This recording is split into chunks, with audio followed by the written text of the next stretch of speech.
Welcome back to my YouTube channel. This is Mahima Rajput and आज जो मैं टॉपिक कवर करने वाली हूँ उस टॉपिक का नाम है एट्रियल सेप्टल डिफेक्ट। सो ये जो एट्रियल सेप्टल डिफेक्ट है ये कल के टॉपिक का ही कंटिन्यू पार्ट है। मतलब जो कल मैंने आपके साथ टॉपिक कवर किया था that is the ventricular septal defect, उसी का नेक्स्ट पार्ट है एट्रियल सेप्टल डिफेक्ट। टॉपिक दोनों अलग अलग हैं लेकिन एक ही ग्रुप को बिलोंग करते हैं, मतलब कंजेनाइटल मालफॉर्मेशन के ही दोनों पार्ट्स हैं। ठीक है, तो स्टार्ट करते हैं। एट्रियल सेप्टल डिफेक्ट क्या होता है, जैसे कि एट्रियल सेप्टल डिफेक्ट नाम से ही पता चल रहा है। एट्रिया जो होंगे राइट एट्रियम और लेफ्ट एट्रियम, सेप्टम मतलब उन दोनों के बीच की जो लेयर होगी, दीवार होगी।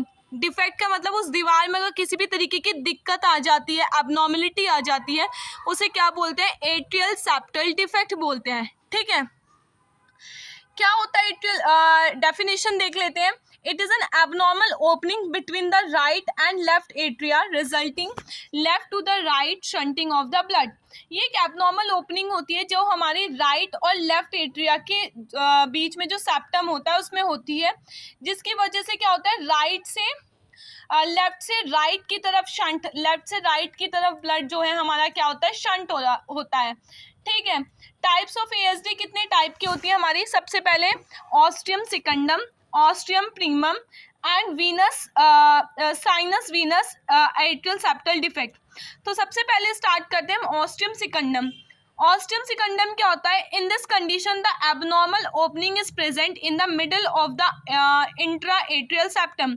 मतलब जो भी हमारा लेफ्ट एट्रिया और राइट एट्रिया के बीच का सेप्टम है उसके मिडिल में अगर ओपनिंग है हमारी तो उसे ऑस्टियम सिकंडम बोलेंगे। नेक्स्ट आता है ऑस्टियम प्रीमम। ऑस्टियम प्रीमम क्या कह रहा है, in this condition the abnormal opening is present in the bottom of interatrial septum. मतलब इंटर आर्ट्रियल सेप्टल के बॉटम में, मतलब नीचे की साइड अगर ओपनिंग होगी तो क्या होगा, हमारा ऑस्टियम प्रीमम उसका नाम होगा। ठीक है, and due to this abnormal opening the mitral valve become cleft. मतलब कि क्या होगा, इस एबनॉर्मल ओपनिंग की वजह से जो कि सबसे नीचे बॉटम में है, जो हमारा मिट्रल वॉल्व है वो क्लिफ्ट हो जाएगा। मतलब हमारा जो मिट्रल वॉल्व है वो डिवाइड हो जाएगा and due to cleft of mitral valve the blood is back flow. और ये मिट्रल वॉल डिवाइड होने की वजह से, डायलेट होने की वजह से क्या होगा, ब्लड बैक फ्लो होने लगेगा, रिगर्गिटेशन होने लगेगी हमारी। ठीक है, देखो इसमें क्लिफ्ट कैसे कह रहे हैं हम, इमेजिन कर पा रहे हैं कि लेफ्ट एट्रिया और राइट एट्रिया के बॉटम में है एबनॉर्मल ओपनिंग, मतलब सबसे नीचे है, मतलब मिट्रल वॉल के साइड में ओपनिंग है, की तरफ ओपनिंग है। तो जब वहाँ पर एबनॉर्मल ओपनिंग होगी तो जो गैप होगा ना हमारा सेप्टम और मिट्रल वॉल का, वो बढ़ जाएगा, रिड्यूस हो जाएगा, कम हो जाएगा, जिसकी वजह से मिट्रल वॉल डायलेट हो जाएगा और मिट्रल वॉल प्रॉपर्ली क्लोज नहीं हो पाएगा और बैक फ्लो होने लगेगा हमारे ब्लड का। ठीक है, नेक्स्ट आता है हमारा साइनस एएसडी। साइनस में क्या कह रहा है, in this condition the abnormal opening is present in the top. मतलब एंट्रल आर्ट्रियल सेप्टम के अगर टॉप पर एबनॉर्मल ओपनिंग है तो उसे साइनस एएसडी बोलेंगे। ठीक है, तो नेक्स्ट आते हैं इसमें हमारी पैथोफिजियोलॉजी। पैथोफिजियोलॉजी क्या कह रहा है कि the oxygenated blood flow from left atria to right atria.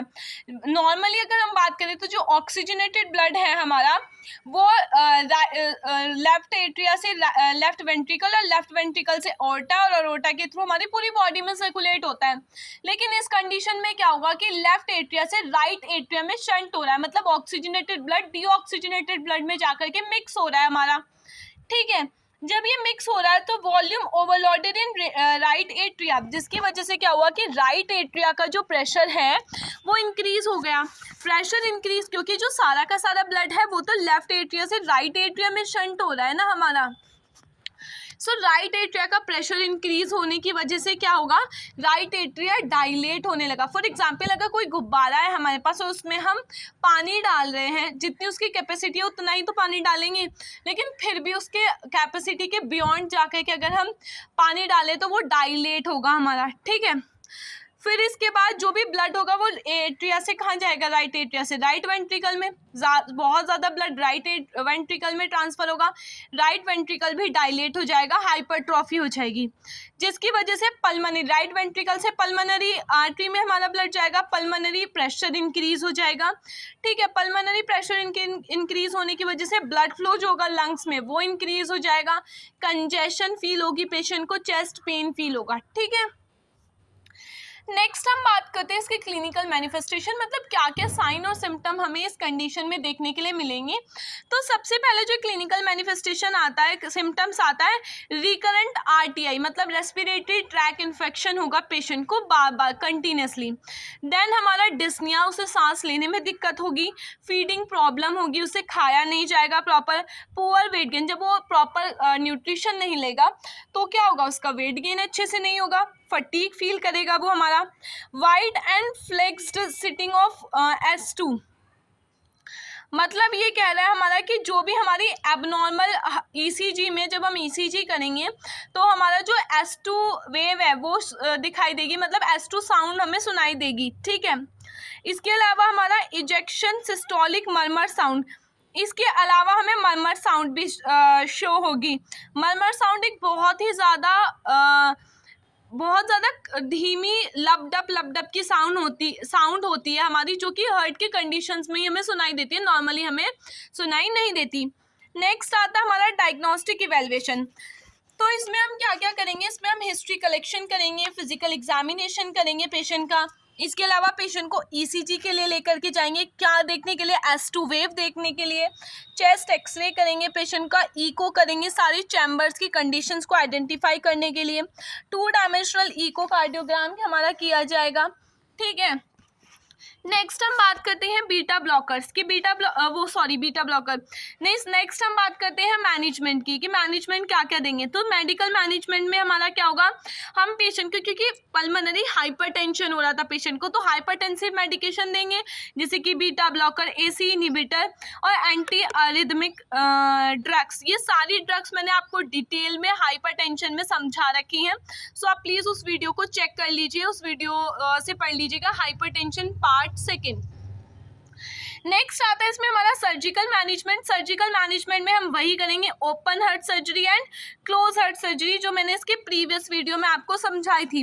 Open heart surgery में कि जो हमारा सर्जन होता है वो चेस्ट में इंसिजन लगाता है, देन हमारे हार्ट तक पहुंचता है, हार्ट को एक आर्टिफिशियल मशीन से कनेक्ट किया जाता है हमारा। ठीक है, जिसके बाद क्या करते हैं कि जहाँ पे भी हमारा होल है वहाँ पर पैचेस लगा दिए जाते हैं। क्लोज हार्ट सर्जरी में क्या होता है, क्लोज हार्ट सर्जरी में हमारा वेन के थ्रू कैथेटर इंसर्ट किया जाता है, उस कैथेटर को लेकर के जाया जाता है हमारे हार्ट में, देन उस कैथेटर की हेल्प से हम पैचेस लगाते हैं, मतलब क्लोज करते हैं उस होल को हमारे। नेक्स्ट इसमें हम बात करते हैं इसके नर्सिंग मैनेजमेंट की। सो नर्सिंग मैनेजमेंट में एज अ नर्स हम जो भी प्री मैनेजमेंट कर रहे थे, हमारा pre surgical management and post surgical management बिल्कुल सेम हमारी कल जो मैंने आपको नर्सिंग मैनेजमेंट समझाया था वही आएगा। पहले पेशेंट की हिस्ट्री लेनी है, उसका फिजिकल एग्जामिनेशन करना है, डायग्नोस्टिक टेस्ट परफॉर्म करने हैं, ECG परफॉर्म करनी है, फिजिशियंस को सिम्टम्स के बारे में नोटिफाई करना है, पेशेंट को साइकोलॉजिकल सपोर्ट देना है, गुड न्यूट्रिशन देना है, उसे सर्जिकल उसका जो पार्ट प्रिपरेशन, मतलब जो भी सर्जरी वाला पार्ट है उसे प्रिपेयर करना है, देन हमें उसे एनेस्थीसिया के लिए रेडी करना है, उसे मोरल सपोर्ट देना है, उसके अटेंडेंट्स को मोरल सपोर्ट देना है। देन इसके अलावा हम क्या करेंगे, जितनी भी पेशेंट का रिकॉर्ड्स होगा वो सारा का सारा हमें कलेक्ट करना है और सारे इक्विपमेंट अरेंज करके रखने हैं हमें। देन इसके बाद हमारा जो पोस्ट होगा उसमें हम सर्जरिकल पार्ट को असिस्ट करेंगे, पेशेंट को असिस्ट करेंगे किसी भी कॉम्प्लिकेशन के लिए, क्योंकि पेशेंट एनेस्थीसिया में है तो हम देखेंगे कि पेशेंट को कोई एबनॉर्मल सिम्टम तो नहीं आ रहे, पेशेंट शॉक या कोमा में तो नहीं जा रहा। देन अगर कोई भी एबनॉर्मल सिम्टम्स हमें शो होते हैं we will notify to our physician. ठीक है, इसके अलावा हम क्या करेंगे, पेशेंट की जितनी भी डॉक्यूमेंटेशन होगी उसे मेंटेन करेंगे, वाइटल्स चार्ट्स को मेंटेन करके रखेंगे, उसका न्यूट्रिशनल पैटर्न मेंटेन करेंगे, इनपुट आउटपुट चार्ट मेंटेन करेंगे, जितनी भी मेडिकेशन हमें फिजिशियन ऑर्डर कर रहा है हमारा वो सारी की सारी medication as prescribe as per doctor order हमें हमारे पेशेंट्स को देनी है। ठीक है, सो ये आप इसके बाद हमारा कॉम्प्लिकेशंस में क्या हो सकता है, ग्रोथ रिटार्डेशन। क्यों? क्योंकि पेशेंट को फीडिंग प्रॉब्लम हो रही थी, इस वजह से ग्रोथ रिटार्डेशन हो सकती है। देन पल्मोनरी आर्टेरियल हाइपरटेंशन, मतलब क्योंकि उसका वेंट्रिकल में जो भी हमारा प्रेशर था वो इंक्रीज हो रहा था, जिसकी वजह से पल्मोनरी आर्टेरियल हाइपरटेंशन देखने के लिए मिलेगा पेशेंट को। इसके अलावा एंडोकार्डाइटिस पेशेंट को देखने के लिए मिलता है।